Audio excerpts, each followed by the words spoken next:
Bom dia, povo de Deus! Estamos começando mais um programa em Tuas Mãos e os nossos desejos, desde já, é de que o seu dia seja coberto de bênçãos e de graças. Enfim, chegou o mês de março, mês em que vamos celebrar, entre outras coisas, São José, o patrono das famílias, o pai adotivo de Jesus Cristo.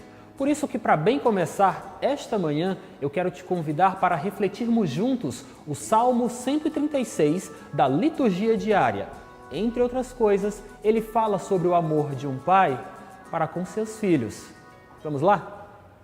Que se prenda a minha língua ao céu da boca, se de ti, Jerusalém, eu me esquecer. Junto aos rios da Babilônia, nos sentávamos chorando, com saudade de Sião. Nos salgueiros por ali penduramos nossas harpas, pois foi lá que os opressores nos pediram nossos cânticos, nossos guardas exigiam alegria na tristeza. Cantai hoje para nós algum canto de Sião. Como havemos de cantar os cantares do Senhor numa terra estrangeira? Se de ti, Jerusalém, algum dia eu me esquecer, que eu resseque a minha mão, que se colhe a minha língua e se prenda ao céu da boca, se de ti não me lembrar, se não for Jerusalém minha grande alegria, que se prenda a minha língua ao céu da boca, se de ti, Jerusalém, eu me esquecer. E no Em Tuas Mãos de hoje você confere uma entrevista especial com o padre Almir Camelo. Ele vem nos falar sobre os desafios da catequese na atualidade. No quadro Bons Conselhos, vamos debater o tema da superação da intolerância com fraternidade. Você também vai acompanhar uma matéria especial sobre devoção a São José, o patrono das famílias. E no Artista da Fé, vamos descobrir a influência, a importância das escolas católicas para a organização do Centro de Teresina. Tudo isso e muito mais no programa de hoje, que está apenas começando. Desafios da catequese na atualidade. Este é o tema da nossa entrevista especial do dia. A Comissão de Catequese Arquidiocesana promoveu recentemente, no mês de fevereiro ainda, o Encontro Anual da Catequese. Sobre este assunto nós vamos conversar agora com o padre Almir Camelo, que esteve aqui em nossa arquidiocese para fazer uma fala neste evento tão importante da catequese. Padre Almir, seja bem-vindo ao nosso programa Em Tuas Mãos. Muito obrigado, Lívio. É uma gratidão poder estar aqui com vocês, né?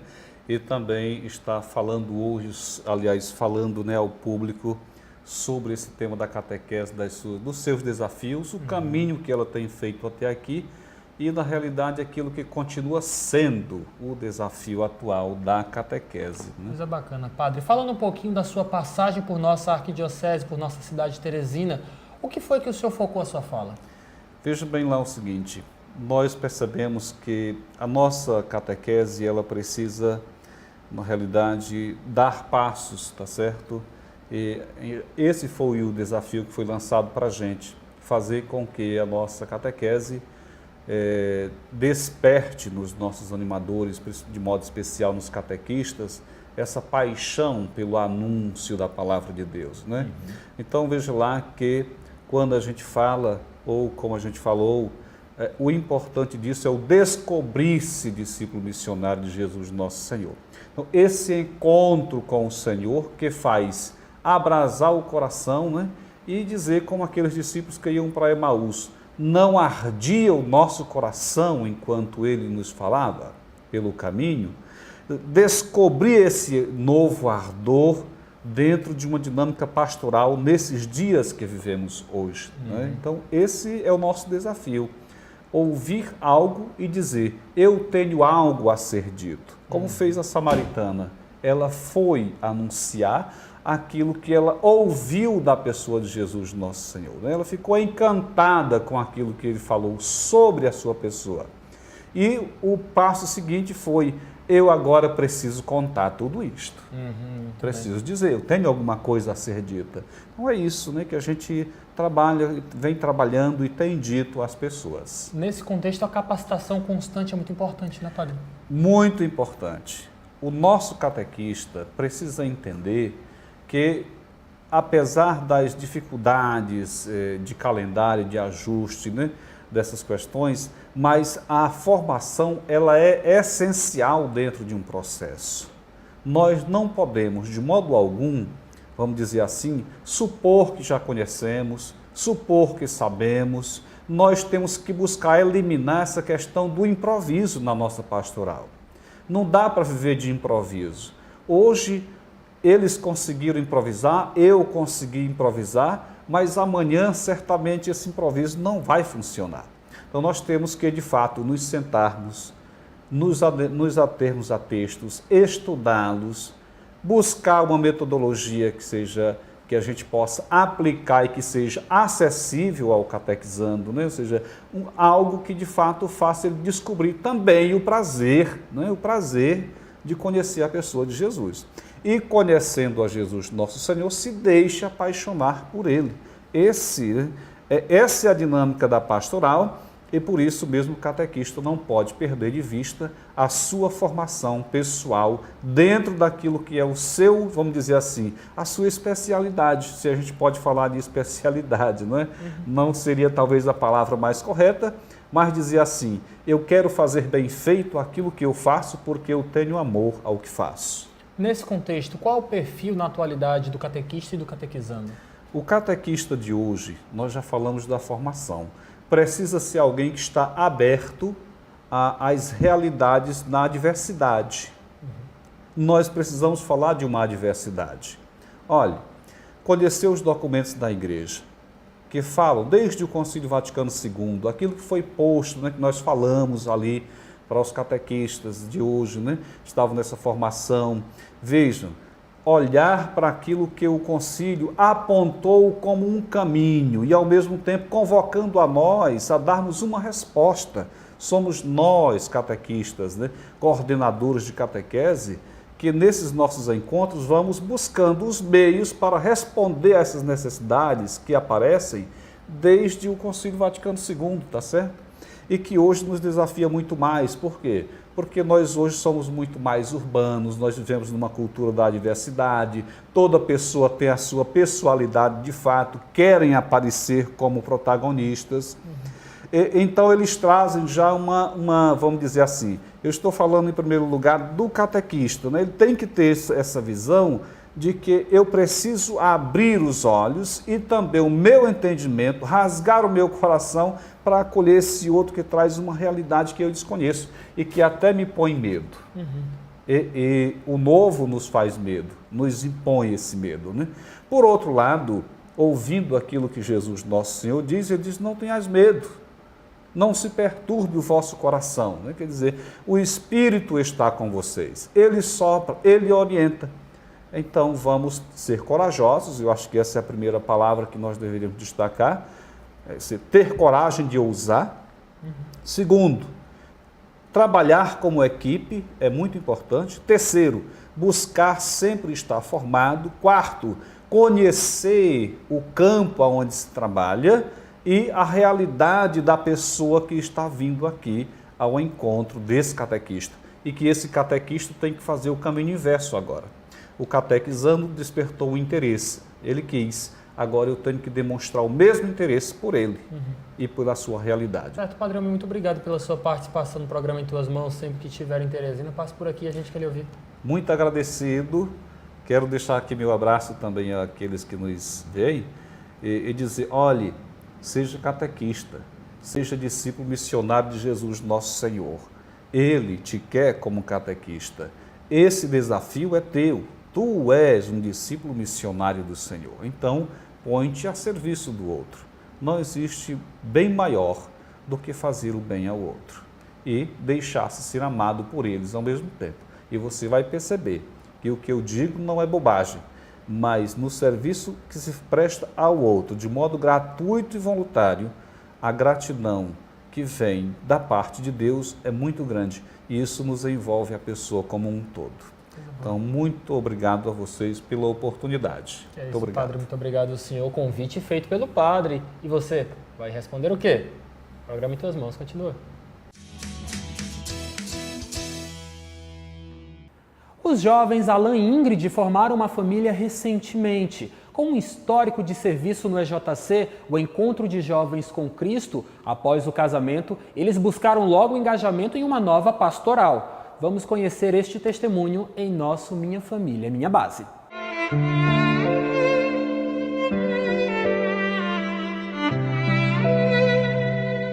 Um casal jovem com apenas 8 meses de casamento, mas a história vem de longa data. Entre idas e vindas, já estão juntos há 10 anos. Um relacionamento verdadeiramente abençoado, que foi retomado há 5 anos. Ingrid sempre foi católica. Ela conta que a vivência da fé foi intensa desde criança, mas o companheiro, apesar de ter nascido em família cristã, não tinha vivência exemplar. Tudo se transformou quando ela viveu o EJC, o Encontro de Jovens com Cristo. Após uma experiência íntima e intensa com Jesus, ela não conseguia mais se conter e precisava evangelizar um dos principais frutos, seu esposo. Aqueles 3 dias, eles não são 3 dias, eles são 365 que se transformam em vários anos. Porque ali, naquele momento, você aprende a reencontrar Deus, a ver Deus verdadeiramente no dia a dia, nas suas atitudes. E eu tenho uma gratidão muito grande com a EJC, porque ele trouxe o meu esposo para dentro da nossa igreja, para perto, mais perto de Deus. Ele sempre teve essa proximidade. Mas faltava essa nossa igualdade de fé, digamos assim. A gente faltava compartilhar desse mesmo sentimento. E o EJC trouxe isso para a nossa vida. Me permitiu, me deu a graça, a bênção de hoje estar ao lado dele, caminhando na mesma estrada, que é a estrada em busca de Deus e seguindo os passos de Jesus. Amar a Deus, ela sempre amou. Viver a fé, ela sempre viveu. Mas ela precisava de mais. Ingrid conta até que sentia um forte vazio em seu coração. Algo que apenas foi preenchido com o servir a Deus, por gratidão e por necessidade de amar o próximo, como ela mesma foi amada. Eu era muito católica, frequentava as missas, sempre estudei em escola católica, mas o vazio que eu sentia era do serviço, porque servir, levar a palavra de Deus, evangelizar, a gente recebe muito mais do que a gente dá às vezes. E era esse o vazio que eu sentia. Então, a partir do momento que eu comecei a servir na igreja, inicialmente com a JC, e agora com a Pastoral da Acolhida, em outras atividades na paróquia, esse vazio foi totalmente preenchido. Porque hoje eu entendo que esse serviço, esse amor a Deus, essa evangelização é o que transforma a vida da gente, o que dá sentido à vida da gente. Desde então, graças atrás de graças. A primeira foi o reencontro de Alan com Cristo, desejo que sempre motivava as orações de Ingrid. E o servidor público acaba por revelar, mesmo já tendo conhecido Deus em outros momentos da vida, ele sentia falta do amor, que sempre ama primeiro. A gente vive hoje num mundo tão atribulado, corrido, cultua tantos valores, que às vezes você não tem noção. Quando você passa a ter ele ali do seu lado, você passa a entender um pouco o quanto ele faz falta, o quanto isso é bom para você. Hoje, minha vida, se eu tinha uma certa autoconfiança, parece que agora eu sou o super-homem. Né? Então, assim, tranquilo, super positivo, meu relacionamento, ainda no namoro, né? Ainda no namoro, eu consegui entender, de fato, o que seria uma relação a dois, o que seria um amor, amar o próximo. E foi até uma preparação para o casamento. Do passado de Alan, a melhor lembrança é a filha de outro relacionamento, Ana Cecília, de 7 anos. Juntos, os 3 vivem a alegria do reencontro verdadeiro com Cristo, aquele que motiva e que faz toda a diferença. Tanto que buscar o engajamento na igreja era algo necessário. Após o casamento, eles não poderiam continuar servindo o EJC sem participar do ECC, o Encontro de Casais com Cristo, e eles não podiam esperar. a próxima edição do ECC. Eles precisavam e queriam servir, por isso que buscaram logo uma pastoral e foram acolhidos na acolhida da paróquia de São João 23 e São João Batista. Eu cheguei na paróquia de São João e, assim, em pouco tempo, já estava bem inserido. Mas, de alguma forma, eu queria dar mais. Eu queria merecer de alguma forma. E na pastoral foi a maneira que eu encontrei de servir, de retribuir tudo aquilo que Deus estava me proporcionando dentro da paróquia São João. Servir faz tão bem que eles passaram a conhecer a felicidade plena. Agora sim se sentem cristãos realizados, ainda mais depois da bênção conquistada no dia 25 de outubro de 2017, em uma viagem ao Vaticano. Eles foram abençoados por Papa Francisco. Casaram de novo diante do Santo Padre. Tanta luz divina só podia mesmo contribuir com a união do casal. Unificou mais a gente, não tem como, a gente serve junto, nossos plantões hoje nós estamos juntos ali ao mesmo tempo. E trouxe tranquilidade no sentido, até um final de semana a gente já sabe, não, vamos servir a pastoral, então não tem nem o que ter discussão, vamos para onde esse final de semana.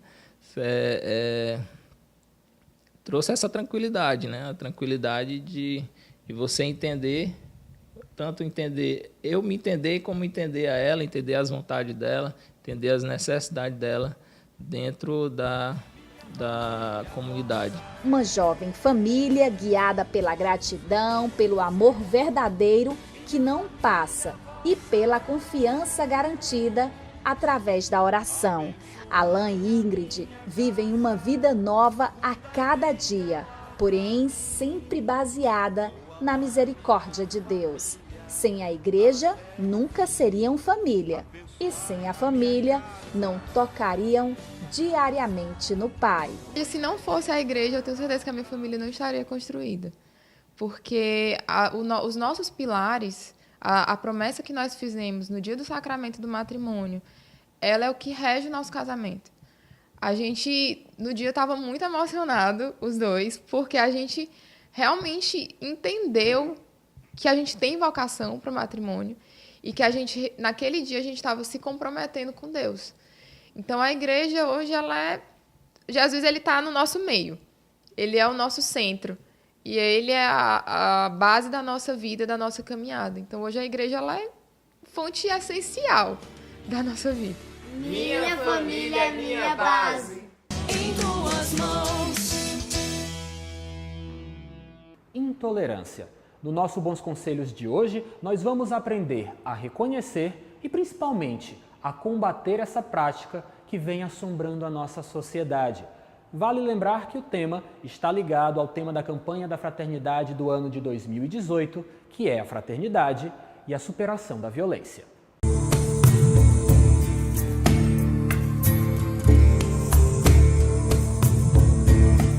E mais uma vez nós estamos aproveitando esta temática que nossa Igreja Católica nos apresentou para a campanha da Fraternidade de 2018 para falar sobre a necessidade de superarmos a violência.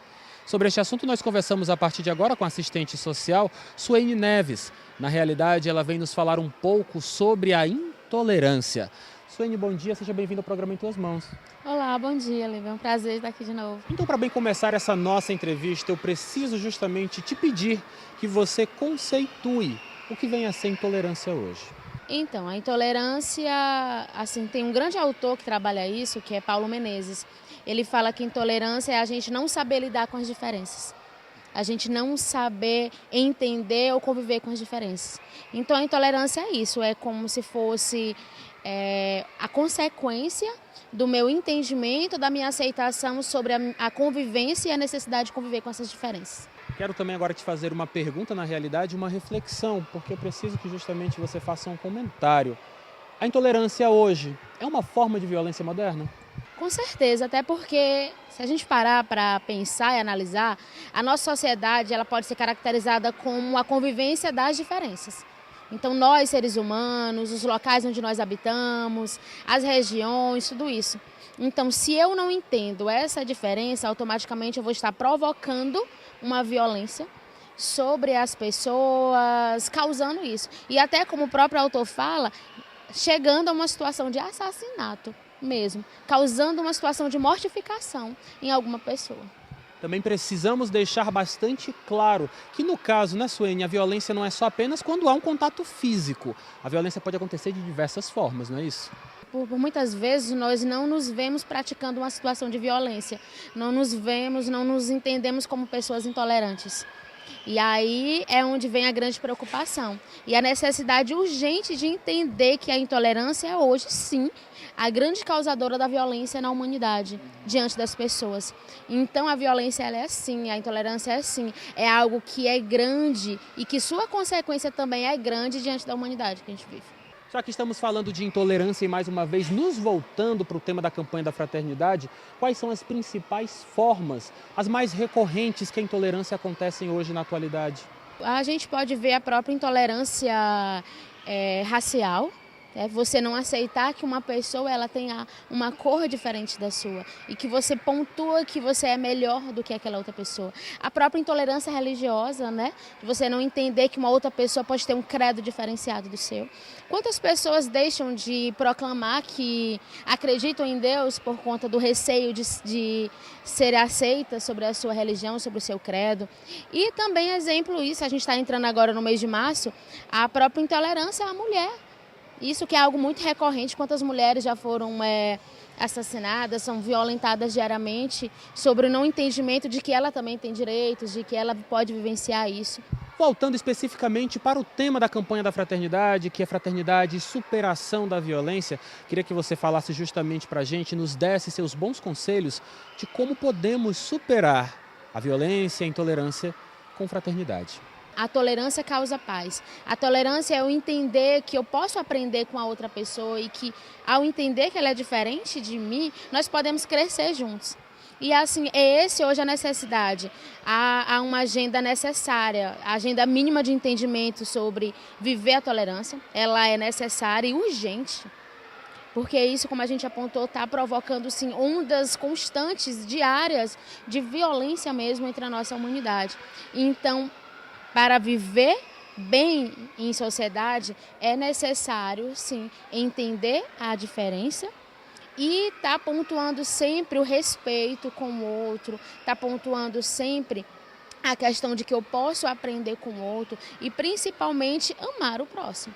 Suene, muito obrigado pela tua participação. É sempre bom voltarmos a este tipo de assunto porque nós precisamos. Não somos completos, estamos sempre em processo de aprendizagem, como nossa amiga Suene acabou de falar para a gente. Nós precisamos conviver bem com os outros, não é, Suene? Obrigado pela tua participação.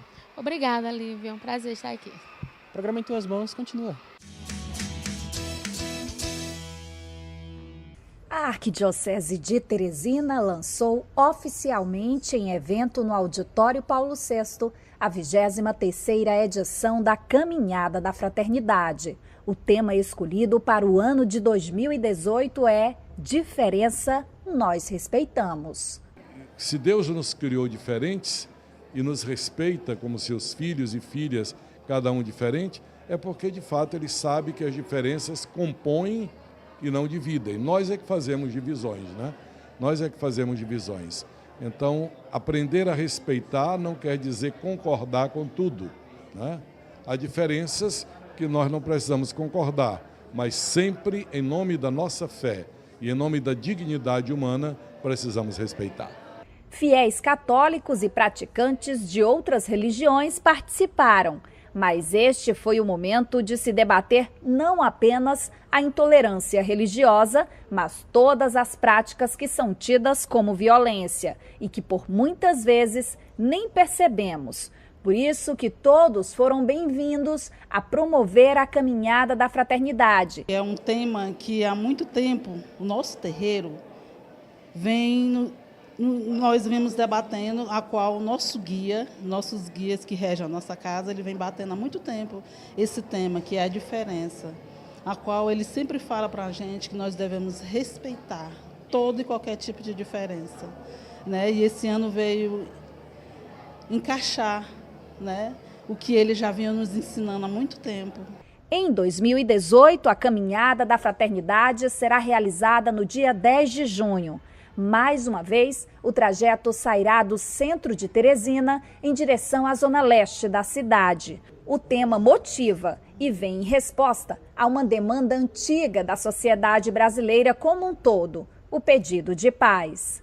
A gente tem que chamar a atenção às pessoas que mesmo que a gente tenha as nossas diferenças, nós somos seres humanos, nós somos filhos de Deus.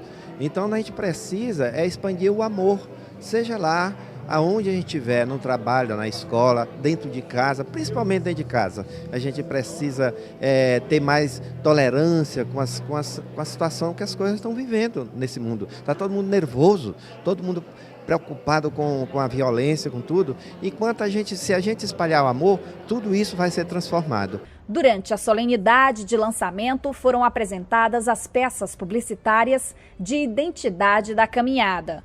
Um vídeo promocional com depoimentos de voluntários que abraçam a causa. Todo o material tem a assinatura da empresa SA Propaganda.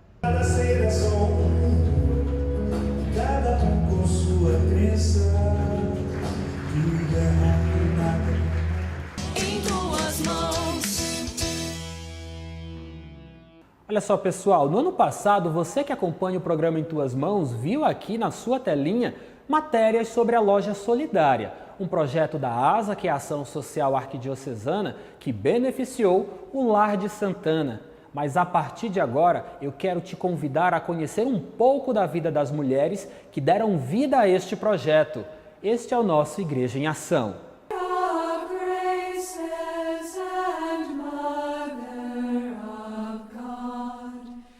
No fim do ano de 2017, você de casa acompanhou no programa Em Tuas Mãos a divulgação da Loja Solidária, uma parceria da ASA, a Ação Social Arquidiocesana, com o shopping da cidade.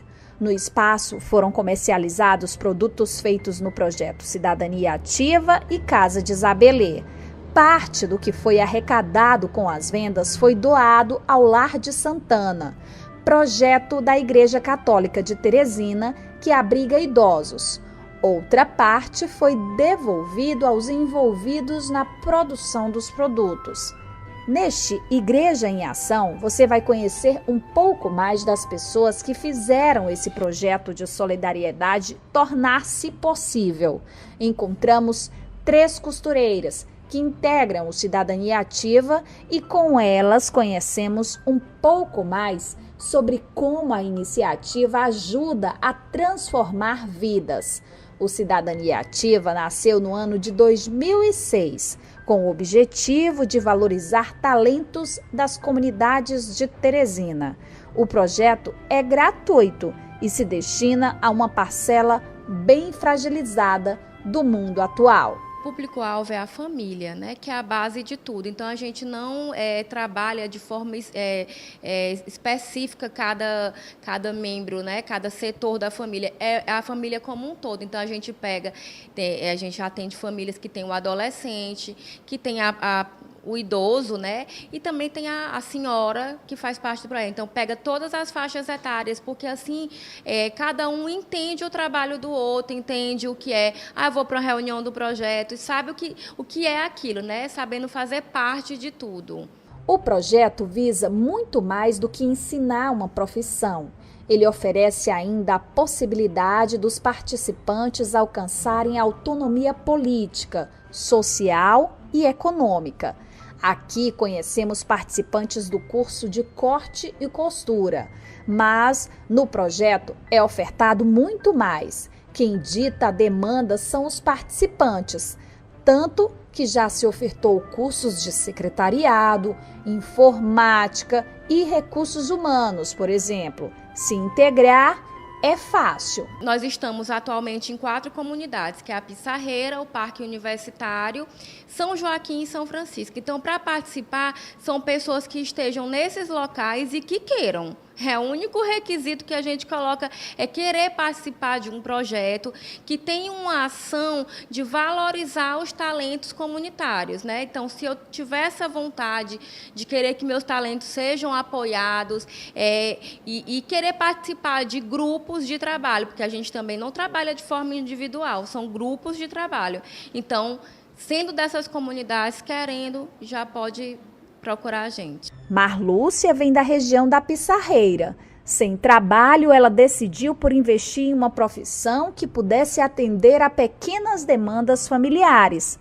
Acabou conquistando mais do que o lado financeiro. Sempre que eu compro uma peça, eu preciso levar para a costureira. E então eu tinha muita vontade de aprender a costurar. E aí uma amiga me falou do curso e eu vim aqui me informar e gostei e fiz o curso e estou no grupo. Ela, que está no Cidadania Ativa há 1 ano, também fala de um crescimento pessoal sem precedentes, que vem mudando até o seu modo de ser. Eu sou muito tímida, né? Então eu aprendi a me desenvolver mais, me sentir mais capaz. Mas ela sempre contou com um apoio diferencial. Para seguir na batalha por uma vida melhor, o marido sempre fez questão de estar junto e revela que o crescimento da esposa também foi sentido na vida familiar. Esse curso serviu para ela ter uma boa comunicação, também um bom desenvolvimento coletivo, né? E isso fez com que ela se soltasse um pouco mais, né? E acho que isso foi perceptível para algumas pessoas assim que ela chegou aqui, né, que ela era um pouco retraída e agora já se comunica muito bem, né? E outra aprendeu a trabalhar em equipe, né? E graças a Deus isso também está se refletindo no dia a dia dela em casa, né? Que ela já tem muito mais desenvoltura e uma determinação maior para buscar, né, o próprio objetivo dela. Dona Neuza já participa há cerca de 10 anos da iniciativa da ASA. Ela mora no bairro Buenos Aires e já costurava desde o ano de 1987. Mas se capacitar na profissão sempre foi importante e por isso ela sempre buscou novos conhecimentos. O reflexo é sentido nas contas mensais, que melhoraram. Hoje eu já vejo, né, de antes, né, 2 anos atrás, que tinha dificuldade e agora já está um pouquinho melhor. Mas ela não se satisfaz em crescer apenas na profissão de costureira. Foi no Cidadania Ativa que ela encontrou motivação para conquistar seu primeiro diploma universitário. Eu busquei o curso na área de serviço social para crescer mais como pessoa e conhecer as necessidades, né, do público na qual eu trabalhava e que trabalho ainda. Muitas vidas verdadeiramente transformadas passam por esta sala. Osmarina tinha até medo de costurar. Eu não gostava de costura. Aí depois da Cidadania Ativa, o apoio das meninas, sempre me incentivando, aí eu aprendi. E aí quando foi agora, eu já sinto segurança, já consigo fazer a peça sozinha. Hoje, após crescer em segurança, até ensina na comunidade Vila Verde. A gente quer incentivar as senhoras, dona de casa, que não tem nenhuma atividade em casa, assim, para elas fazerem, para ganhar uma renda. Aí a gente se sentiu satisfeita porque elas conseguiram fazer e agora elas já estão fazendo peça e vendendo, já estão trabalhando. E aí elas tiveram que sair do grupo porque arranjaram os empregos. Vidas que se renovam e oportunidades que se concretizam com a compra desses produtos. Situações que nem imaginamos, mas que possuem a dedicação total da igreja na valorização do ser humano e na transformação da sociedade. Quer saber mais sobre o Cidadania Ativa? Procura o projeto nas redes sociais, Facebook e Instagram, Cidadania Ativa ASA. E nossa matéria especial de hoje é mais do que especial. Afinal de contas, vamos falar do Pai dos Trabalhadores, do patrono das famílias, do Pai adotivo de Jesus Cristo. Vamos conhecer um pouco mais da devoção dos teresinenses por São José. Para bem homenagear o Pai de Cristo na Terra, fomos buscar histórias de devoção. Encontramos estes amigos: Leonardo Leite, empresário, e Caroline Leal, advogada. Cada um, a seu modo, de forma bem particular, nutre uma relação de confiança e intimidade com São José. Para Leonardo, o santo é um exemplo. Conhecido ainda por ser pai da divina providência, São José é um modelo de moralidade que só acrescenta a quem busca a inspiração e a santidade nos dias atuais. São José, em particular, eu que sou homem, ele é esse modelo de homem, né? Esse homem justo, esse homem que soube anular as suas vontades, os seus desejos, os seus projetos para fazer a vontade de Deus. Esse homem que conseguia concluir ou conseguia colocar em prática os planos de Deus, o projeto que Deus determinou para ele. A intercessão poderosa de São José também é sentida na prática das atividades profissionais. O empresário já percebeu de forma concreta a ação do santo, que, tal qual Maria, também só aponta para Cristo. A manifestação da glória de Deus por intermédio de São José foi algo que emocionou a vida dele. Lá na minha empresa, a gente passou por uns momentos de grandes dificuldades financeiras e aí eu tive uma experiência muito concreta com a providência dele, onde nós acabamos atrasando o pagamento de um dos nossos fornecedores, né, que a mercadoria vem de um outro estado, consequentemente também atrasou a entrega dessas mercadorias. E aí chegou um determinado dia que acabou os nossos insumos e eu teria que parar a produção, né? E aí, pelo prazo que o fornecedor tinha me dado, ia demorar mais ou menos uma semana. Só que eu não tinha mais como adquirir essa mercadoria de uma outra forma. E aí eu saí da minha empresa, né, e comecei a rezar pedindo a intercessão de São José pela providência. E aí, ao retornar à empresa, assim quando eu estava entrando, eu observei no muro, em cima do muro, tinha 2 pombinhas.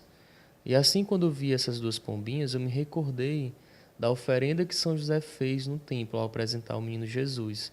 E aí, como ele era um homem de poucas posses, ele apresentou apenas 2 rolinhas, né? E eu tinha ganhado um ícone de São José com as 2 rolinhas, por isso eu me recordei.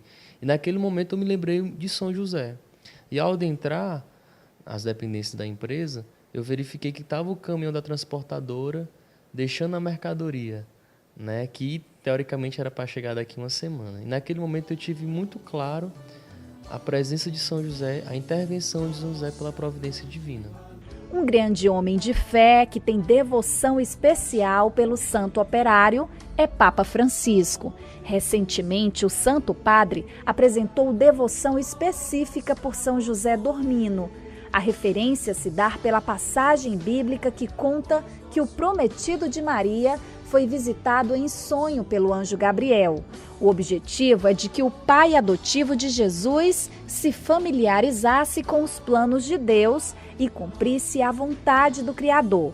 Por isso que muitas graças e discernimentos são confiados a São José. Enquanto ele dorme, entre as principais está a intercessão pelas famílias. E foi em família que Caroline conheceu o santo de devoção. A relação com São José começou assim que a gente tomou conhecimento aqui em casa da novena de São José. A gente passou aí durante terças-feiras seguidas, durante 1 ano e meio, 2 anos, e conseguimos bênçãos e graças. Essa foi o primeiro contato assim, de São José. E foi rezando por sabedoria que ela encontrou em São José um santo consolador, que com a graça divina guia para bons caminhos e auxilia, focando a vida do fiel sempre em Deus e a tomar boas decisões. Há uns 2 anos eu faço, nessa época do aniversário de São José, eu faço o terço a São José. E aí, quando foi no ano passado, eu estava passando por uma situação em relação a um relacionamento, mais especificamente, e aí eu rezei o terço pedi muito, com muita vontade, que São José me iluminasse, que São José me mostrasse o caminho. E ele me mostrou concretamente, sem nenhuma dúvida, eu não tive nenhuma dúvida. E foi muito forte a experiência que eu tive nesse momento. E depois disso eu fiquei com vontade, eu não tinha essa devoção tão forte a São José, eu pedia, mas eu não tinha ela tão forte. Mas depois dessa experiência muito forte, eu fiquei com a vontade no meu coração de sempre que eu fosse rezar e fosse pedir por uma causa, por um pedido muito forte, que eu pedisse a intercessão de São José. E desde então ele sempre está nas minhas orações, sempre que eu preciso, eu peço por ele e peço a intercessão dele. O patrono das famílias, o defensor da vontade de Deus, e que possamos crescer na vossa sabedoria e na vossa servidão. Rogai por nós.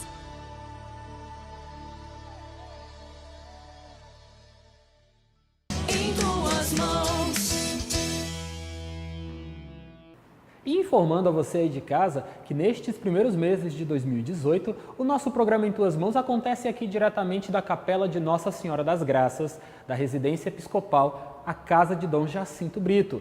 Dom Jacinto, muito obrigado por ceder este espaço para o programa Em Tuas Mãos. E eu conversei com o professor Stanley Braz. Ele escreveu um livro que mostra, na realidade, retrata como os colégios católicos do centro de Teresina contribuíram para a organização da cidade. Vamos acompanhar mais este artista da fé.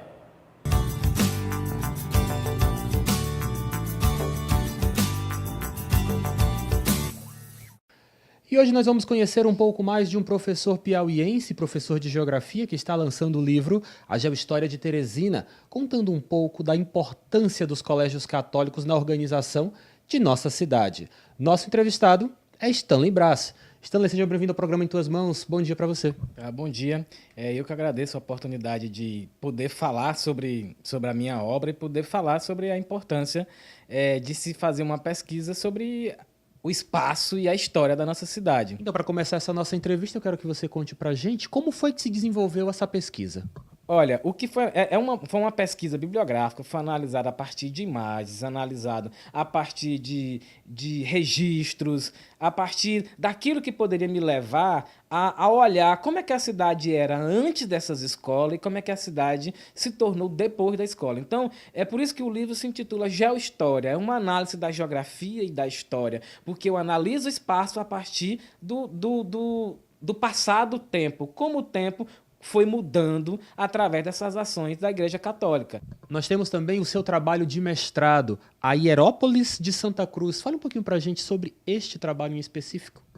Olha, Santa Cruz do Milagre foi um projeto que, podemos dizer, ele me entrelaçou ainda mais com a pesquisa, porque eu já tinha algumas vivências com a cidade, me criei nas proximidades, na cidade lá próxima, São Félix do Piauí, então eu tinha muita vivência, a minha família viveu aquela religiosidade. Então, quando eu fui para o mestrado, e entrei na discussão espaço e cultura e entrei com essa perspectiva de pesquisar a produção do espaço a partir de um fenômeno religioso. Então, para mim, já existia uma ligação. Eu só imergi no processo, na entrevistar os sujeitos. Muitos dos meus familiares foram os sujeitos que eu entrevistei, de ver as histórias de vida, como eles criaram a fé deles dentro daquele processo. E fui analisando a fé que produziu a cidade, que produziu uma capela, que produziu uma cidade, e a fé que mantém aquela cidade. E aí veio a Igreja Católica enquanto gestora daquele processo, enquanto indutora da construção e manutenção de um espaço.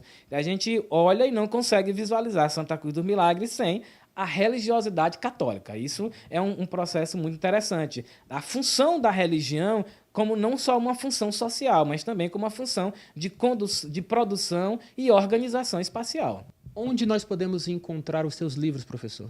Essas pesquisas, elas ficam no banco de dados da universidade. Eu fiz mestrado e doutorado na Universidade Estadual do Ceará. Eles ficam no banco de dados. E eu organizei um livro, tanto da tese, para ficar um legado. Nem todo mundo tem acesso à internet, nem todo mundo está conectado. Embora a gente viva hoje em um processo de organização social dinâmico, onde a maioria das pessoas estão conectadas, mas nem todos estão. E aí, organizei um livro. Esse livro foi lançado em 2015. Ele ainda está em algumas livrarias da cidade.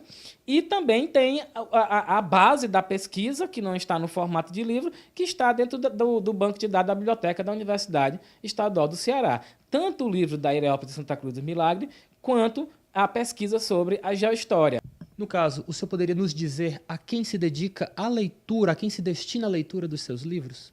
Eu acho que a leitura desses livros transcende o espaço acadêmico, porque embora ele traga uma linguagem acadêmica, mas esse livro também traz a história. Eu acho que é necessário o povo conhecer a sua origem, a sua história de vida, de onde você veio, de que espaço você habita, de quais são as vivências que existem nesse espaço. Então, é um livro que não tem indicação, não tem um receituário. É um livro que é de interesse da sociedade. E para entrar em contato com o senhor, caso alguém queira beber na fonte do seu conhecimento gerado ou queira contribuir com sua pesquisa, como fazer? Nós temos as redes sociais, tem lá nas redes sociais Stanley Braz, todas as redes sociais, e o meu e-mail também, stanleybraz@hotmail, que está sempre disponível para fazer qualquer contato, para dialogar sobre isso, para a gente dar um contínuo a esse processo, porque a pesquisa não se encerra, a pesquisa é um contínuo. Eu pesquiso algo aqui, vem alguém com outra perspectiva e amplia aquilo que eu pesquisei. Agora, para encerrar essa nossa entrevista, na realidade, para concluir essa nossa entrevista, queria que o senhor falasse um pouco para a gente da importância da Igreja Católica, dos colégios católicos na construção, na organização de nossa cidade. Os processos de cultura, que eu incluo a religião dentro do processo de cultura, eles são muito fortes, eles demoram anos e anos para se construir. E ninguém desconstrói de uma hora para outra. Então, a religião faz parte do nosso processo social. E olhar a igreja, onde a gente observa qualquer produção espacial que existe na cidade, a igreja vai estar lá tentando conduzir a sociedade. Se você percebe nos lugares mais distantes da cidade, nós temos um templo da Igreja Católica. Então, é uma relação muito intrínseca, não dá para se separar. Nós somos um Estado laico, ok, temos um sincretismo religioso, tudo bem, mas a religiosidade católica tem uma ação e uma interação bem mais dinâmica e bem mais enraizada dentro da produção do espaço e da sociedade piauiense. A gente não pode negar isso. É uma relação de grande relevância que produziu e ainda continua produzindo relações sociais e espaciais. Professor Stanley, muito obrigado pela sua participação no programa Em Tuas Mãos. Volte sempre. Tá, eu que agradeço. Precisando, estamos aqui. O programa Em Tuas Mãos continua.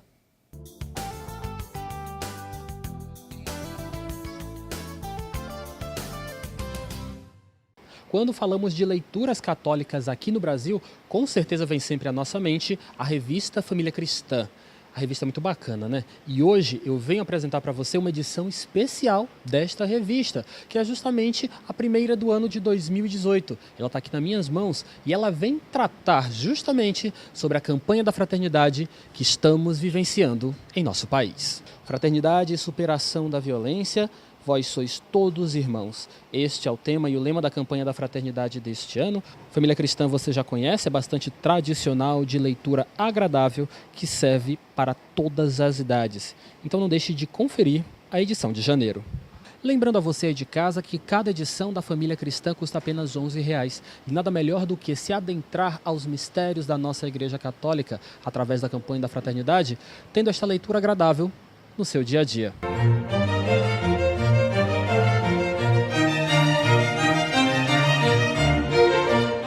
Impressiona todos nós, amigos, amigas, que na manhã deste domingo começa ouvindo neste programa a Palavra de Deus. Queremos estar nas mãos do Senhor e por Ele ser guiados. E eis que Ele se apresenta hoje, no Evangelho que é proclamado em nossas celebrações, como aquele que dialoga com o mestre da lei, como aquele que dialoga com o homem que era doutor da lei, que conhecia as Escrituras. E então Jesus se dirige a Nicodemos e fala com ele com paciência, sabendo que se ele conhecia uma coisa, mas desconhecia outra. Quer dizer, como é importante que o mestre seja exatamente aquele que tem condescendência para conosco. O mestre que vem até onde nós estamos, nos toma onde nós nos encontramos para nos conduzir. ele sabia muito bem que Nicodemos conhecia a letra da Sagrada Escritura, do Antigo Testamento, mas faltava para ele a iluminação para conhecer agora a plenitude da salvação. Por isso é que o texto sagrado do Evangelho de hoje fala muito em luz. Jesus traz essa luz nova para compreender que agora as pessoas serão guiadas pela luz que é Ele. Ele diz, eu sou a luz do mundo. E esclarece Nicodemos de uma coisa tão simples. Ele diz, ora, você não sabe pelas Escrituras que quando o povo de Israel andava pelo deserto, foi acometido de muitas serpentes que vinham e eram então mordidos por essas serpentes e muitos morriam. E o que Moisés fez? Clamou a Deus. Olha, essa situação o pessoal está morrendo, está se reclamando. E Deus diz, então faz uma serpente de bronze, coloca numa haste, como uma cruz bem no alto, um poste, e todo aquele que olhar para ela vai ficar curado. Impressionante. E assim aconteceu. Aí Jesus diz, olha, isso aí era uma figura do que haveria de vir. Isso era uma profecia do que iria acontecer.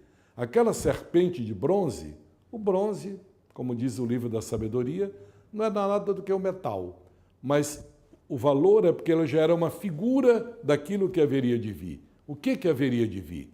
Jesus, que numa cruz, suspensa entre o céu e a terra, quem olha para ele, de fato, com fé, quem busca nele a salvação, encontra.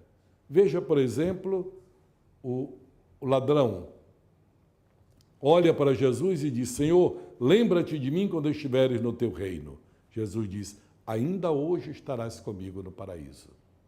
Olha o centurião romano, que estava ao pé da cruz e que viu toda aquela cena, ele que era o encarregado da execução da pena de morte, quando Jesus morre como um justo, ele diz, verdadeiramente este homem era o Filho de Deus. E quantos outros que o Evangelho não registra podem ter tido a mesma experiência?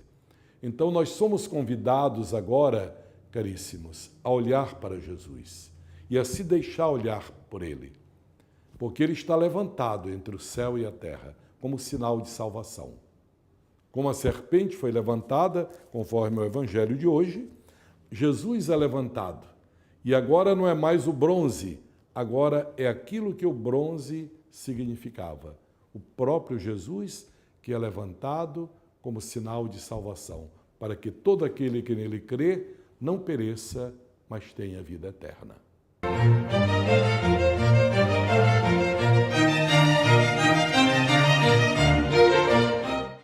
E assim nós chegamos ao fim de mais um programa Em Tuas Mãos. Desde já eu quero agradecer a sua companhia, a sua audiência e as suas orações. Lembrando, é claro, a você aí de casa que hoje é domingo, dia do Senhor, dia de missa. Não perde a sua, tá bom? Muito obrigado pela sua companhia. Até o próximo domingo com mais Em Tuas Mãos.